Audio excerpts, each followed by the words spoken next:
Halo, Assalamualaikum warahmatullahi wabarakatuh. Perkenalkan, saya Ridho Wibowo, guru biologi dari SMA Negeri 12 Kota Depok.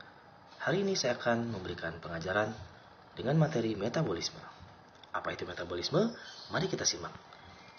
Metabolisme adalah seluruh reaksi biokimia yang bertujuan untuk mempertahankan kehidupan yang terjadi dalam suatu organisme.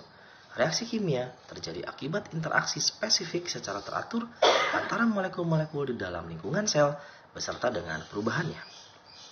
Bisa dilihat dari gambar bahwa metabolisme itu digolongkan menjadi dua, yaitu proses pembongkaran yang disebut katabolisme dan proses penyusunan yang disebut anabolisme.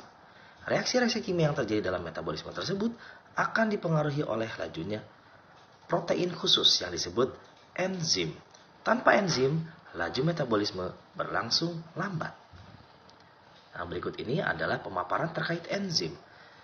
Bisa dilihat gambarnya di situ ada bagian enzimnya yang berwarna biru, ya biru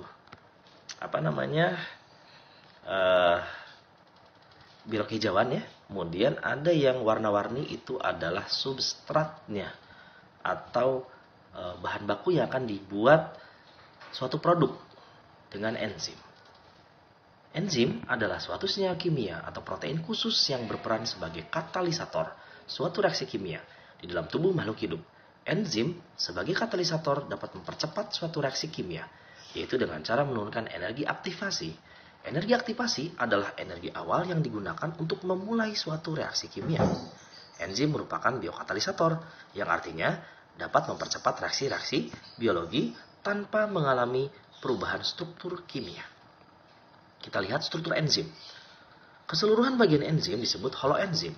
Enzim disusun oleh dua komponen utama, yaitu yang pertama gugus protein disebut apoenzim, dan yang kedua adalah gugus non-protein, yaitu bagian dari enzim yang tersusun dari senyawa non-protein. Enzim memiliki sisi aktif, yakni bagian atau tempat pada enzim yang berfungsi sebagai tempat menempelnya substrat. Kerja enzim sangat spesifik karena sisi aktif dari enzim sangat selektif terhadap bentuk kimia dari substrat yang akan dikatalisis. Ikatan yang terbentuk antara enzim dengan substrat bersifat lemah, sehingga reaksi berlangsung dapat bolak-balik. Ini adalah gambarnya. Struktur enzim bisa dilihat. Itu ada bagian apoenzim atau bagian yang mengandung protein. Ya, di situ ada sisi aktif atau active site. Oke. Kita lihat selanjutnya adalah sifat-sifat enzim. Sebagai biokatalisator, enzim memiliki beberapa sifat antara lain. Yang pertama, enzim hanya mengubah kecepatan reaksi. Yang kedua, enzim bekerja secara spesifik. Yang ketiga, enzim merupakan protein. Oleh karena itu, enzim memiliki sifat juga seperti protein. Yang keempat, enzim diperlukan dalam jumlah yang sedikit. Yang kelima, enzim bekerja secara bolak-balik. Dan yang terakhir, enzim dipengaruhi oleh faktor lingkungan, yaitu suhu, pH, aktivator atau pengaktif, dan inhibitor atau penghambat, serta konsentrasi substrat. Selanjutnya, cara kerja enzim. Cara kerja enzim dalam berikatan dengan substrat itu ada dua. Yaitu yang pertama adalah teori lock and key. Ini dianalogikan seperti mekanisme kunci dengan anak kunci. Jadi substrat masuk ke dalam sisi aktif enzim. Jadi sisi aktif enzim seolah-olah kunci dan substrat adalah anak kuncinya. Jadi pas. Seperti lock and key. Kemudian yang kedua adalah teori induced fit. Teori induced fit ini mengemukakan bahwa setiap molekul substrat memiliki permukaan yang hampir pas. Kalau tadi lock and key itu betul-betul pas, sedangkan kalau di induced fit, dia yang hampir pas dengan permukaan sisi aktif enzim. Jadi jika substrat masuk ke dalam sisi aktif enzim akan terbentuk kompleks enzim substrat yang pas. Bisa dilihat dari gambar ya.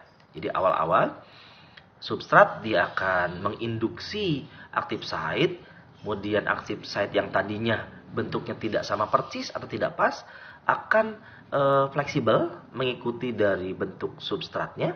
Nah, kemudian akan terjadi reaksi, kemudian substrat akan diubah menjadi produk yang diinginkan. Selanjutnya, faktor-faktor yang mempengaruhi enzim. Pertama, suhu, kedua pH, ketiga konsentrasi enzim dan substrat, yang ketiga zat-zat pengikat aktivator, dan yang kelima zat-zat penghambat. Nah, sebelum ditutup, Saya akan memberikan rangkuman ringkasannya.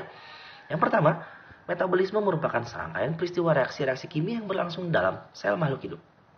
Kedua, ATP atau adenosin trifosfat merupakan molekul berenergi tinggi yang dapat digunakan oleh makhluk hidup.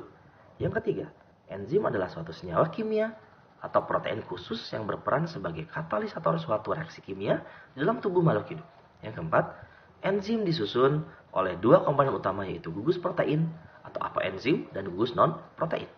Yang kelima, sifat-sifat enzim antara lain berupa protein sebagai katalisator, tidak menentukan arah reaksi, bekerja spesifik, bekerja bolak-balik, dan dibutuhkan dalam jumlah yang sedikit.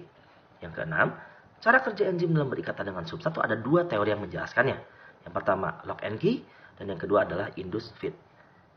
Dan yang terakhir, faktor-faktor yang mempengaruhi kerja enzim adalah suhu, pH, konsentrasi enzim, konsentrasi substrat, zat-zat pengikat atau aktivator, dan zat penghambat atau inhibitor. Terima kasih. Demikian yang bisa saya sampaikan terkait materi terkait dengan metabolisme. Kurang lebihnya mohon maaf. Assalamualaikum warahmatullahi wabarakatuh.